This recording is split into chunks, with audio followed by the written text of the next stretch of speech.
I'm with Dr. C. Rajamohan, Senior Fellow at the Asia Society Policy Institute, and Jeff Smith, Research Fellow, South Asia at the Heritage Foundation, a think tank in Washington, D.C.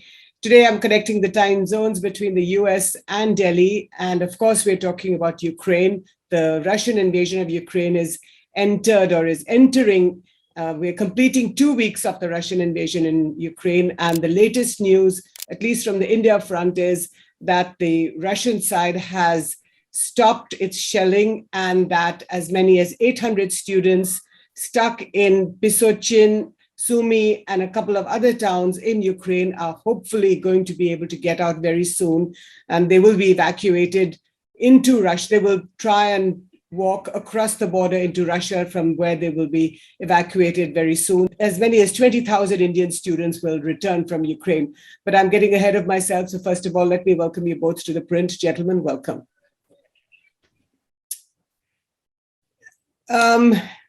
Dr. Smith is wearing sunglasses. He has an eye infection, so that's why he's looking so dapper on screen today.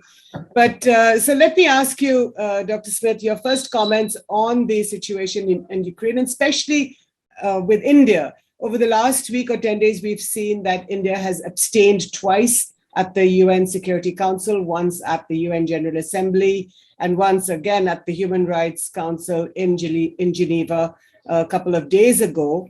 There has been some concern inside the US that India seems to be supporting the Russians in this invasion of Ukraine. But your first comments on how you see it from the US, from Washington.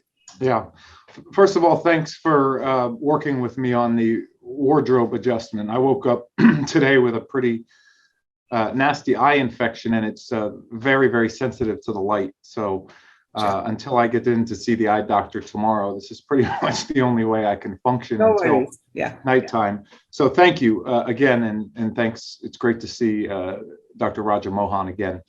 I think the Russia-Ukraine crisis has raised a lot of questions in the US, not only about Russia and Ukraine, but about India's relationship with Russia, something that's certainly very, very familiar to those of us who have been watching the region for a long time, but is not as familiar to the average person or even the average congressman, who has been told now for many years that India is the largest democracy in the world, is a democratic counterweight to China, a partner of the US in the Indo-Pacific. There's generally a very positive image of India as a strategic actor among the common person.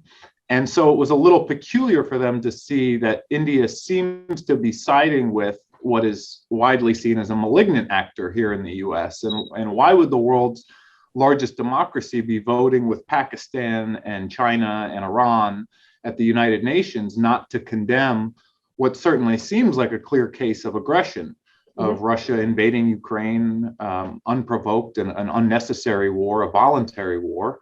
Right. So this has sparked something of a debate in which I think people who have watched the region for some time are trying to explain the nuances and complexities of India's relationship with Russia, some of the military dependencies, the historical legacy, India's, frankly, preference for non-intervention, and its tradition of taking a neutral approach to international conflicts like this. And so it's sparked a bit of a conversation, sometimes uncomfortable conversation, but one I think the U.S. government, there's one commentary playing out in the media, and then there's the U.S. government position, which I would argue has actually been pretty flexible. If you read the State Department spokesman's comments, he's very flexible in saying we understand India has its own relationship with Russia. I've heard the same thing from Pentagon officials, speaking with them privately in the past week or two.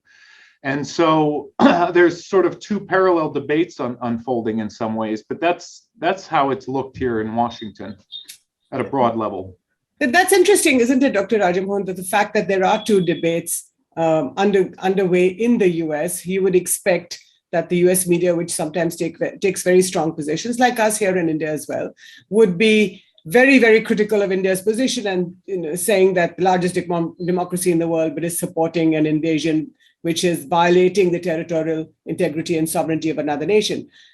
What do you think? Do you think India is on the wrong side of history? I think the US government agencies are very well aware of the fact that India's dependence on Russian weapons is real and it is accumulated over the last many decades. And today, India is in the middle of a conflict with China. So therefore, for India today to risk to keep the supply line open with Russia on the military supplies. You remember during the conflict 2020 and Ladakh, the only place where our defense minister went was to Russia to just make sure that the supplies come through. Mm-hmm. So I think at the top in the US government, there is an understanding. And my sense is both the two governments understand each other's difficulties at this point of time. And within that, I think India has tried to navigate this difficult moment. And we've seen that on the humanitarian side, on engaging both the leaders. And yesterday, Prime Minister Modi telling Mr. Putin that he should talk to Zelensky. So I think there is very limited room for maneuver. And I think that got further complicated by the fact that there were 20,000 Indian citizens stuck in Ukraine. But I think I'm quite confident this will pass, because I think at the top, the US knows India's role in balancing China in the Indo-Pacific is crucial. Okay. And that India was not going to be a primary actor in shaping the balance of power in Europe. So you have to manage this difficult moment where the US public opinion is turned against India. But I think the two sides will be able to do this in short order. So, Dr. Smith, back to you again, and the same question. Do you think that India is on the wrong side of history on this one? Well, if I had things my way, I would have preferred to see India vote to condemn the actions. I think it's very hard to justify what President Putin has done in Ukraine. There's been a lot of discussion of cause and effect.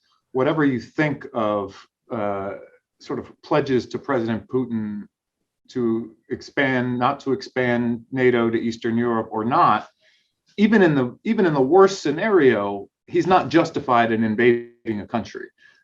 He's not justified in killing hundreds or thousands of Ukrainians. Even if he were right about everything that sort of folks attribute to NATO and its pledge not to move east. So there's simply no justification for what he's doing. But knowing that India has this history of taking neutral positions on military interventions, even when America has done so in the past, when India has disagreed, it's non-aligned past. Knowing the complexities of the India-Russia relationship, I personally was not surprised to see India abstain at the UN. That's different from my ideal outcome, but I didn't find it surprising. And I do agree with Dr. Rajamohan, there's enough of an understanding between the two governments that I don't think this is going to take our eyes off of the real prize, which is the Indo-Pacific. And I've argued similarly that India is very consequential to the Indo-Pacific and the China challenge. It is more marginal to what's happening in Europe and Russia. Even if we were to spend a tremendous amount of capital pushing India to adopt the hardest line possible toward Russia, I'm not convinced it would change matters on the ground at all.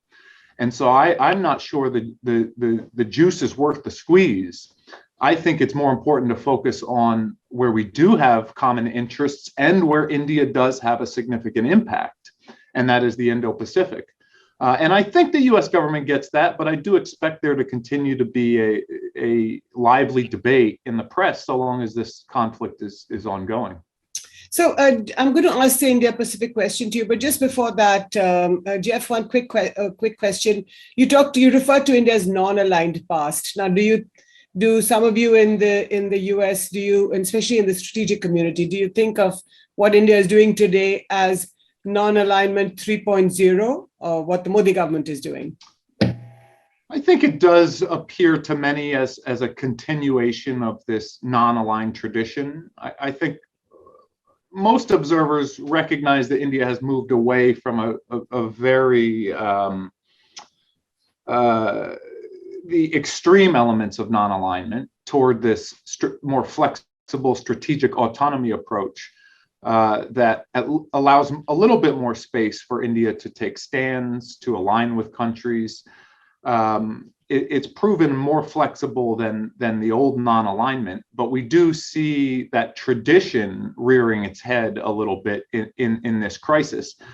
But it's as much, in some ways, a philosophical, historical legacy as it is, I think, due to pragmatic considerations. If you have the PLA arrayed against you at the border, you are naturally going to be a bit fearful of alienating your principal defense supplier, particularly when that supplier has no qualms about making things difficult for you if he thinks you're acting in a disloyal manner.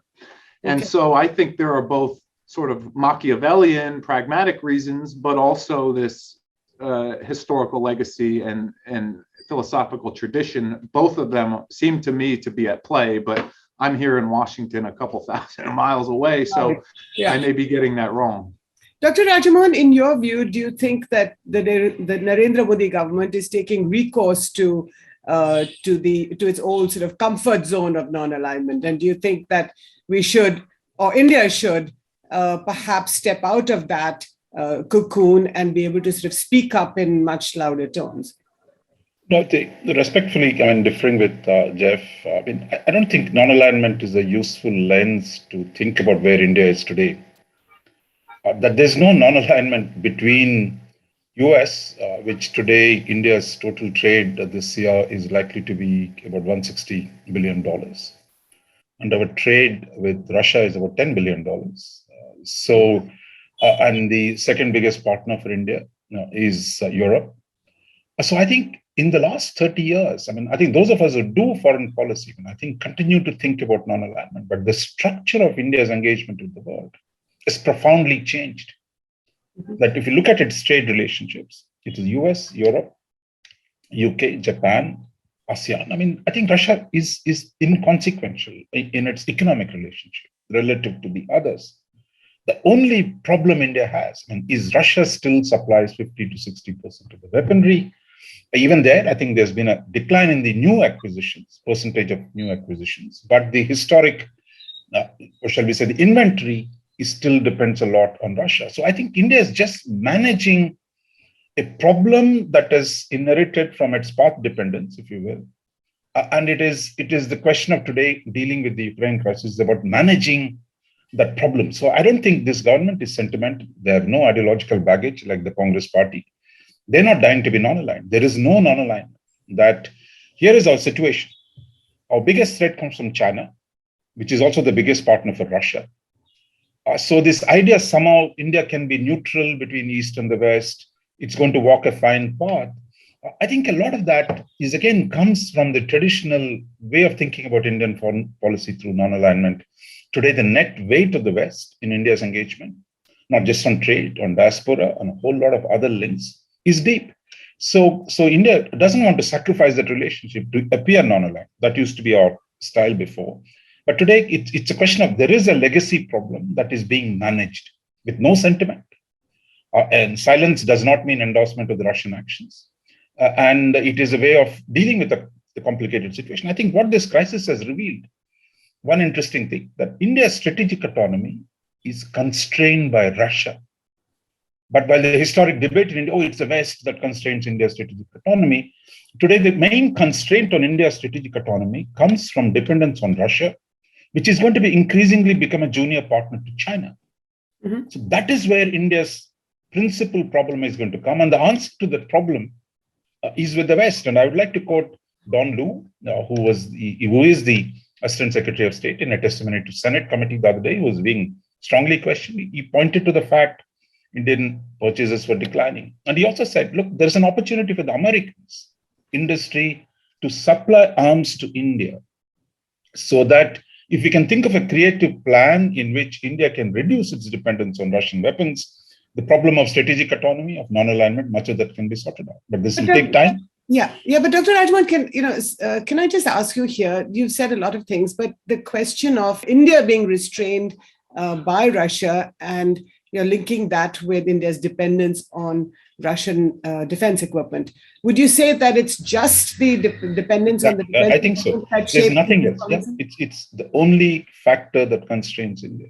The principal factor is dependence on weapons at a time when India is locked in a conflict. Second, the student issue, because if you see 3 times, Prime Minister Modi had to talk to Putin and to Zelensky to get Indians out of the messy situation. Of course, it looks like, oh, India is only bothered about its own people. It's not internationalist enough, but that's what all countries do. When the people are in trouble, in fact, it's a new thing for India to make sure that it protects its citizens. Second, I also want to say something. When our Western friends left the energy pipeline open for themselves. Mm-hmm. Russia is still selling gas 10 days after the war. Europeans are still importing gas from Russia. And the banks which deal with gas payments have been excluded from SWIFT sanctions. So I think everybody does it. It's not a pure situation that you go all out because Russia has done terrible things out there and Ukraine is doing terrible things.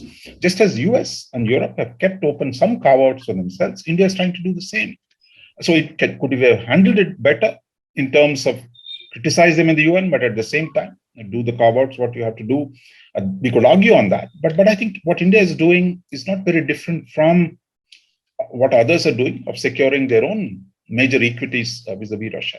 That's a fair point, Jeff, isn't it? That India is actually protecting its own interests, just like the Americans are. You know, the energy pipelines, although the Germans are now coming out quite strongly on the Nord Stream pipeline, but you guys have actually exempted a lot of the energy imports from sanctions. Yes, I think in the military arena in particular, it's not difficult to understand why India sees it in its national interest not to alienate Russia. And it's the same conversation I've had with US policymakers. If we switch roles and put ourselves in their shoes, and we see the Chinese military being provocative along a disputed border, it's claiming nearly 90,000 square kilometers of my territory. It's now got forward deployments. It's pushing the envelope in ways that it has not done in decades. We've had the first deadly clash in over 40 years. You're talking about Ladakh and the Galwan Valley incident, right? Yes, I am on heightened alert. I am in a vulnerable position. And so I am going to be very cautious not to alienate the one party that can mess with my defense capabilities. And also the one party who's willing and able to sell me advanced platforms that others aren't. Now, I don't like any of this. I don't think anyone in the United States likes the predicament that India is in, but it doesn't help us to pretend it isn't there and try to push India to do things that we would not if we were sitting in that position.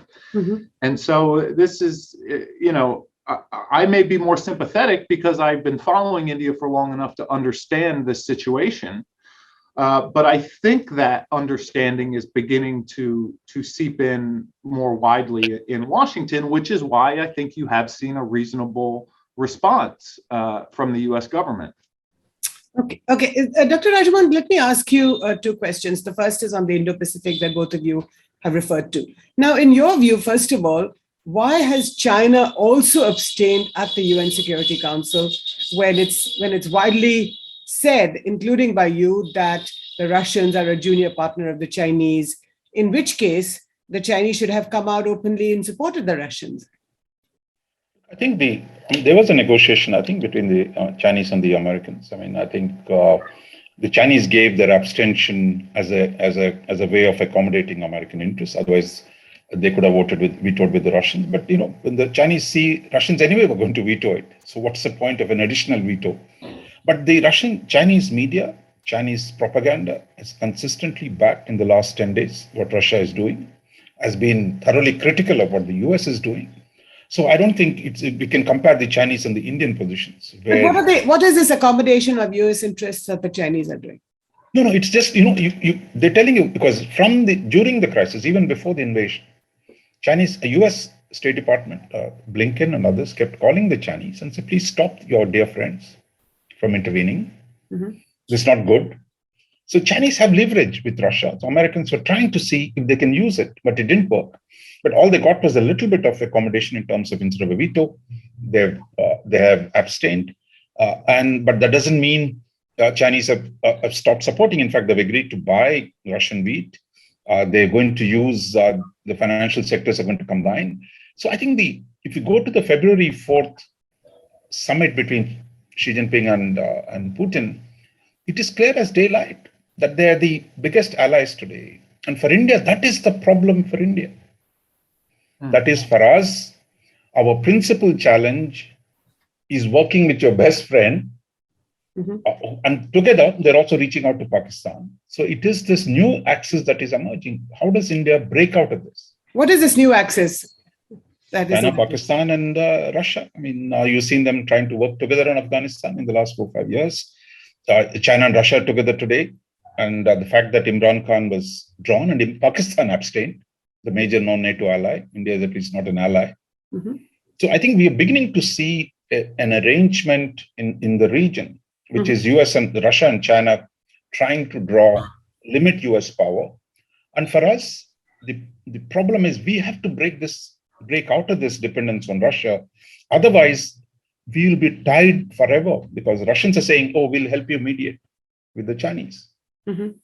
When actually, and both of them so condescending to India, saying, oh, India is being manipulated by the US. I mean, this is ridiculous, what we are hearing from the Chinese and the Russians. So I think, and Delhi is not unaware of this. And that's the reason why India is more. What is ridiculous that the Chinese and the Russians are saying that India is being manipulated by the US? That's ridiculous.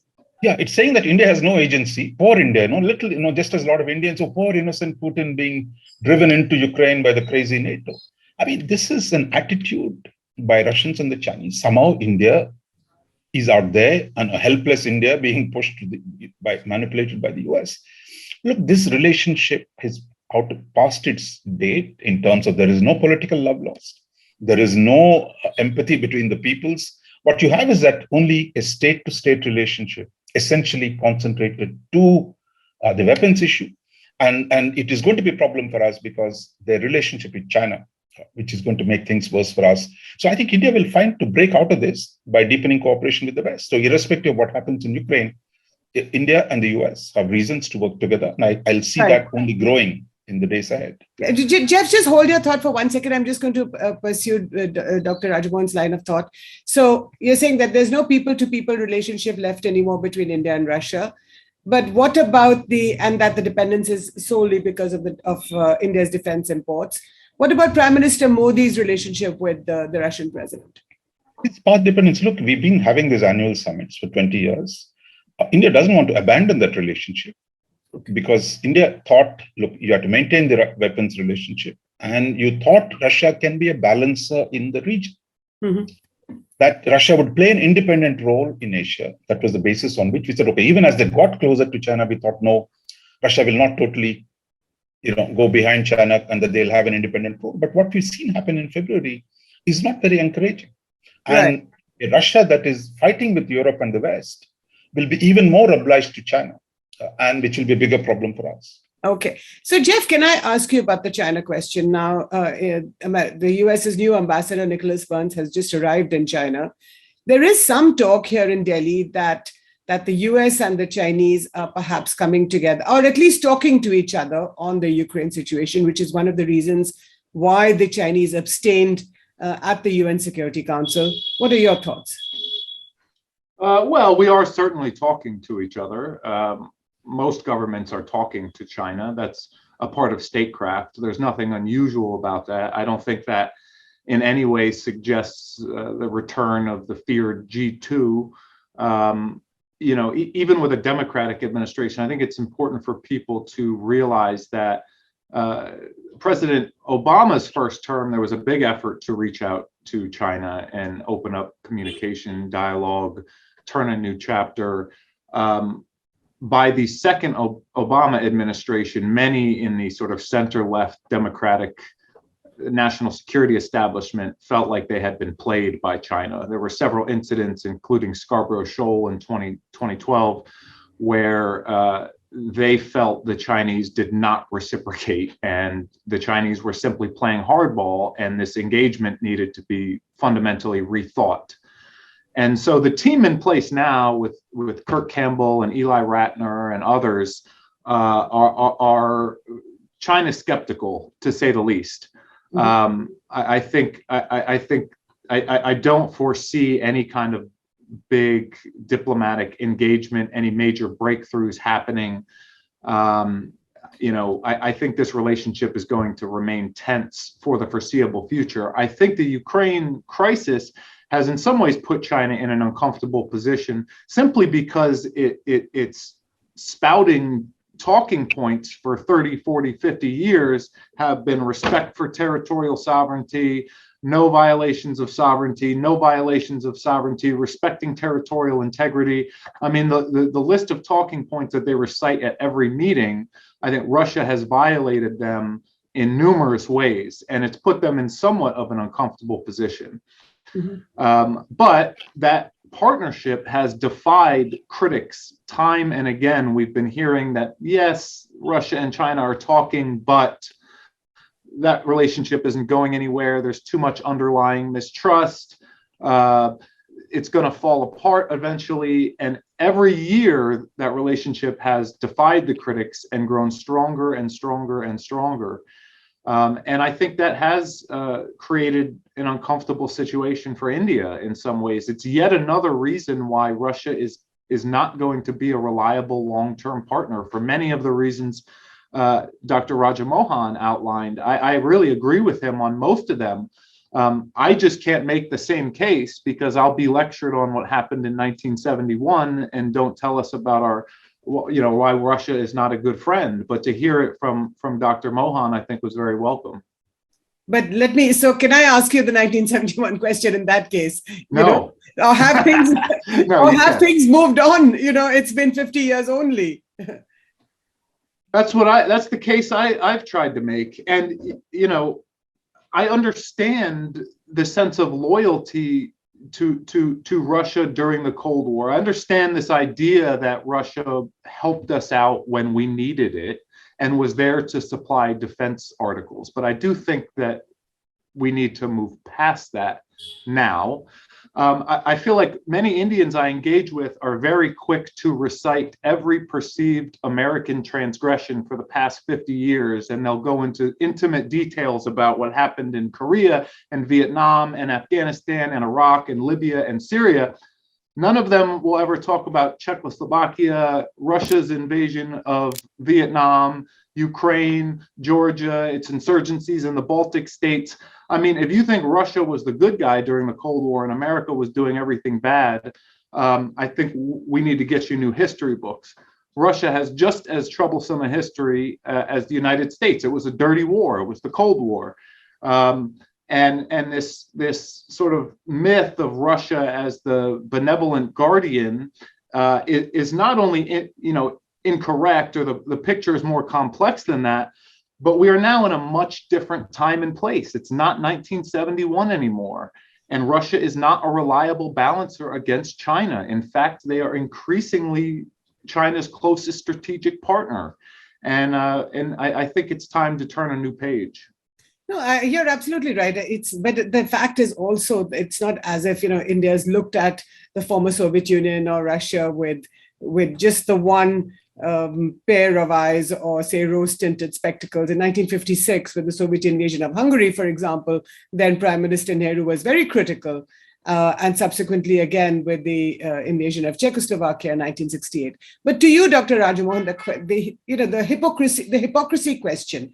In 2003, when the US invades Iraq, there is absolutely no proof of weapons of mass destruction. In fact, the US goes against a Security Council ruling which says that you should hold on, but it goes into Iraq anyway, and we've seen the repercussions of that for the last several years in our part of the world, in this region.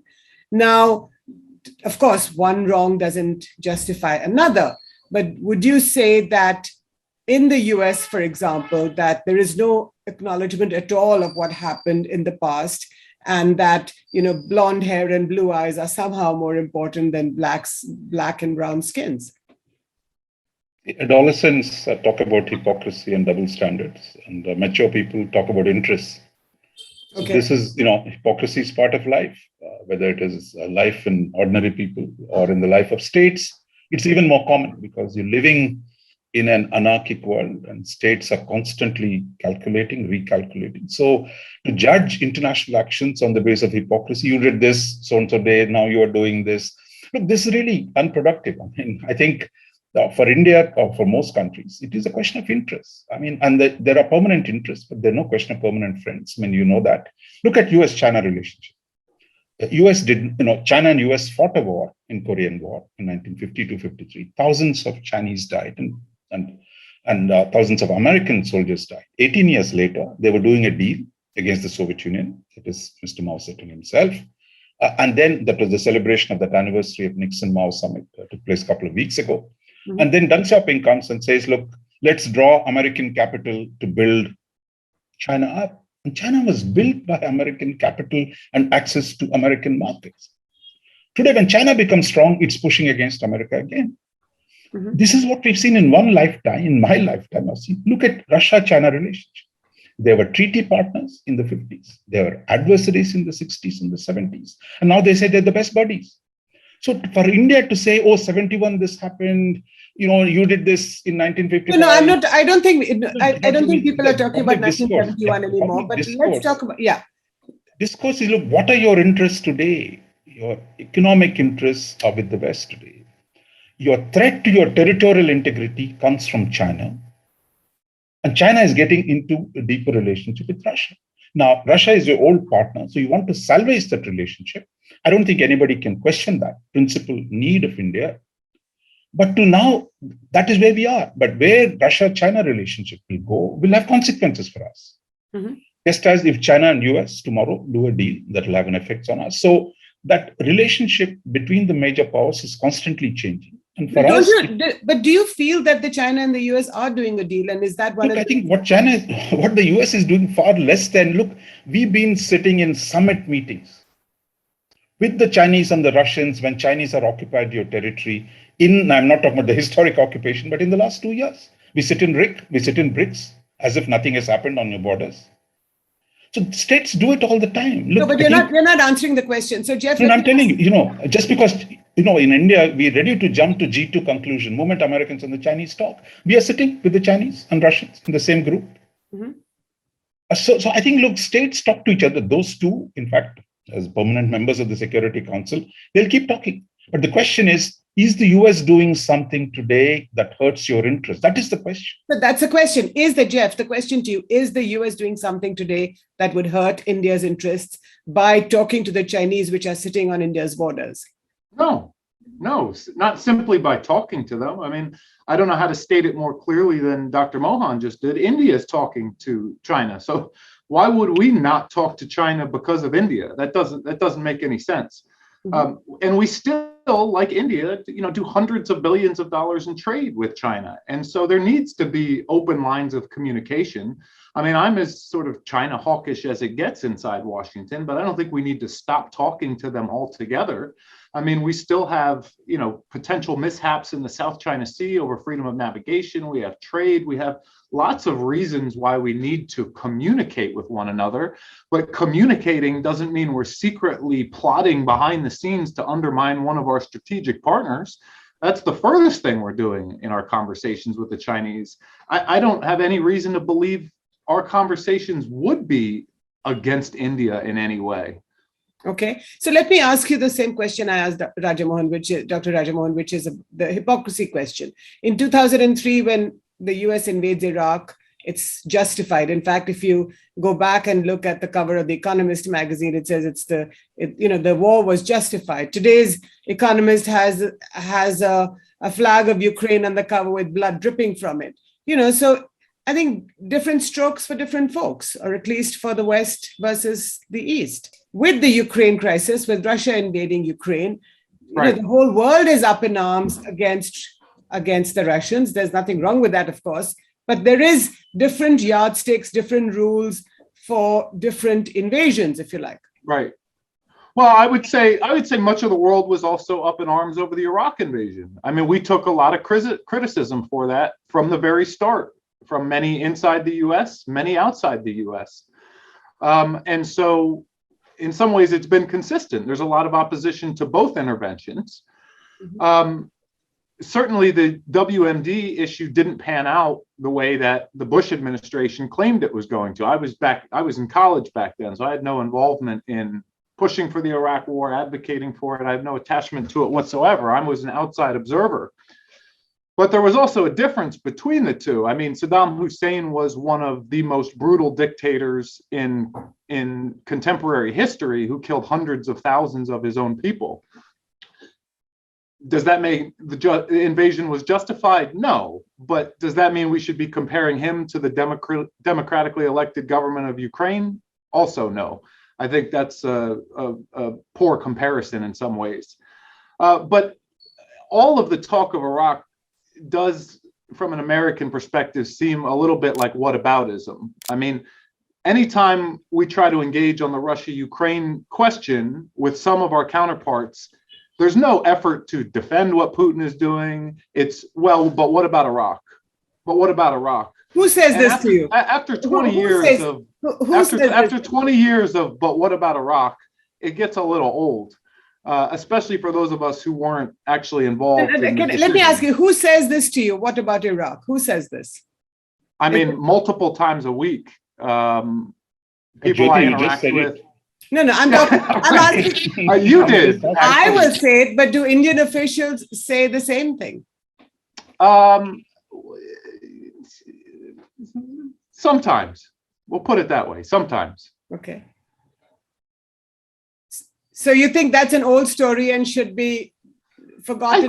I think it's fair to say that the United States has also had military interventions in the past that, did not meet these standards, and America's own record is checkered at times. But that, to me, does not justify what Putin is doing. That's not an answer to what Putin is doing.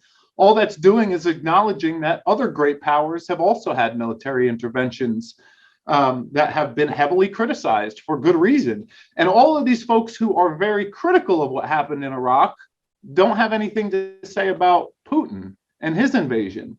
And how is it that the Ukraine invasion is somehow more justified to you than Iraq was? Because that's also a somewhat peculiar position to take. Okay, so let me ask you both the last question, Dr. Rajamohan.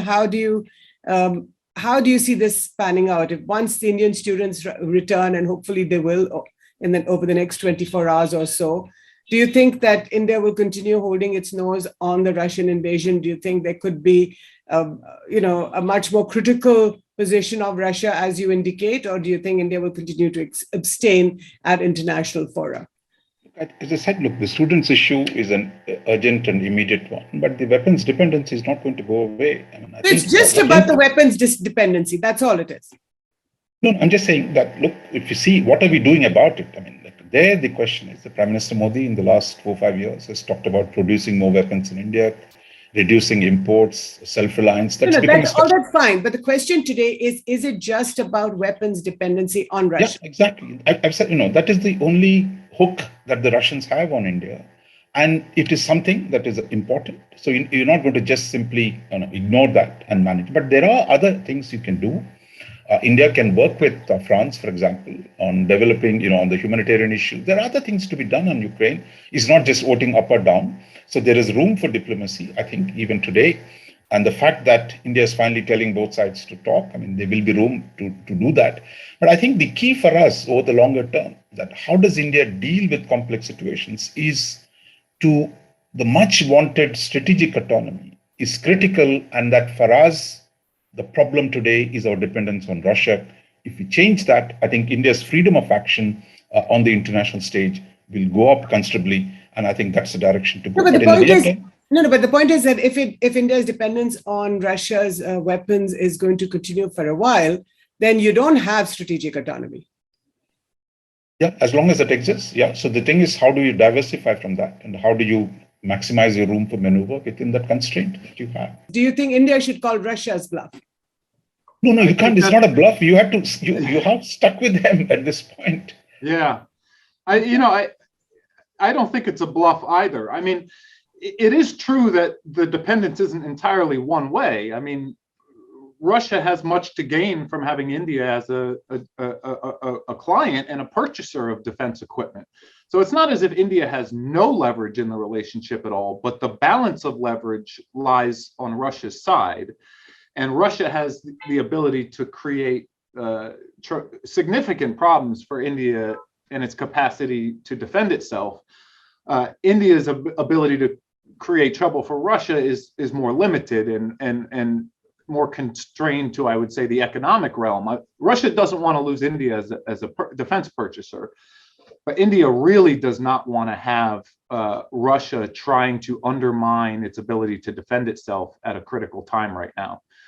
And so it's not a bluff. And I think Putin has demonstrated time and again, he will accept a little bit of pain to inflict pain on others, including friendly countries that he sees as acting disloyally. So not a bluff, but that doesn't mean that now is not the time to begin implementing a plan to, over the long term, reduce this reliance on Russian hardware. This is, as Dr. Rajamohan argued, and I think it would be very difficult to argue otherwise, this is the biggest constraint on India's strategic autonomy. There's only one person who sort of holds a veto over India's flexibility in the international arena, and that is Russia right now. And if you really value strategic autonomy, you want to have the independence to make your own decisions. If India did wanted to vote against Russia in this crisis, it couldn't have. That is constrained strategic autonomy, or it feels as if it couldn't have. And so now I think is the time to reassess in light of the Russia-China strategic partnership, which is not going anywhere, in light of Russia's new flirtations with Pakistan, in light of India's growing comfort with the Quad and the United States. This is the time for a long-term plan for genuine strategic autonomy. Neither of you have referred to the fact that the Russian veto at the UN Security Council, for example, offers developing nations like India alternatives, to whether it's the Western-led bloc or the Eastern-led bloc or the Chinese-led bloc, for example. So in a sense, that the Russians offer you the option to at least think differently. Dr. Rajamohan? There are 5 guys with vetoes, right? All you need is one guy. To say that there's only one guy who will do it for me is, again, look, in the 50s, India was a weak state. So it was the US and Pakistan and the British, the Anglo-Americans who were in partnership with China. And India took the UN too seriously, that as if a resolution is going to take away Kashmir. So there was this, India took the Kashmir issue to the UN, and then you're constantly worried about what the Security Council might say. There are hundreds of Security Council resolutions which are not implemented, but then we took it so seriously. And then we thought we had to be so grateful for Russia for having used the veto for us, that assuming UN Security Council had said India would have to give Kashmir to Pakistan, would we have given it? They did that on the nuclear issue in 1998. So I think, we build this up as some kind of a calamity we were saved from. So India today is a $3 trillion economy, 6th largest economy, 3rd largest spender on defense. For us to think as if we have to, depend on someone to give the veto. If the Russians don't give, the French will give a veto today. Okay. And if you look at in the August 2019, China was the problem on the Kashmir question in the UN Security Council. Russia was wavering, and who supported us? It was France, United States. UK was a bit wavering too. So it was France and US that rallied around India, and that's how you fended off a China-Pak initiative on Kashmir question. So these things, again, these are not permanent.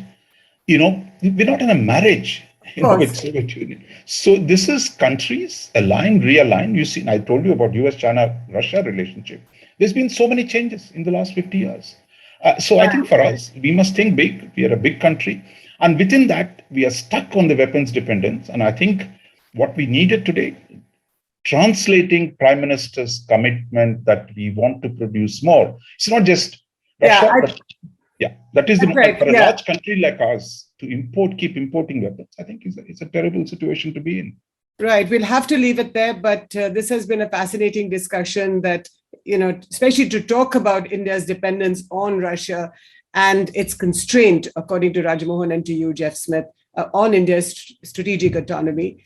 We will be watching the situation, of course, in Ukraine as it develops over the next few days and weeks, and let's see how that unfolds. But thank you both so much for your time. Jeff Smith from Washington, D.C. Hope your eye gets better very soon. And Dr. Rajmohan right here with me. Thank you, Jyoti. Thank you again for joining with me at the Print Debates.